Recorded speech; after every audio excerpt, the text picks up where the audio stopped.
Welcome to Pindar Poetry. We hope you learned something new.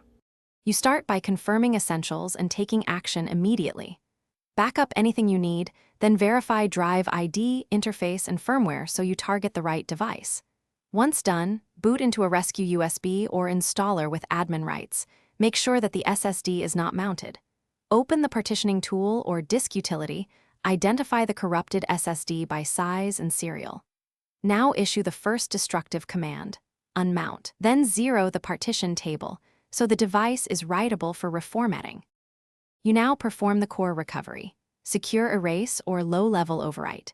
If possible, use the SSD maker's secure erase utility because it triggers built-in flash reset routines. This is faster and more reliable. If that's unavailable, run a full block overwrite with a trusted tool, writing zeros or a random pattern to every LB address.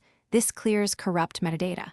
Once complete, refresh firmware if an update exists, and recheck Smart to confirm healthy sectors and no pending errors before moving to partitioning. You finish by rebuilding the drive structure and validating integrity. Create a fresh GPT or MBR if needed, and add aligned partitions suitable for your OS. Correct alignment avoids performance loss. Next, format with the proper file system and mount options, then run a full read/write verification tool to stress the drive and confirm stability. If errors appear, stop and rerun secure erase or check Smart. If persistent failures remain, consider RMA or replacement as the last troubleshooting step. Thanks for watching. Consider subscribing if we helped you.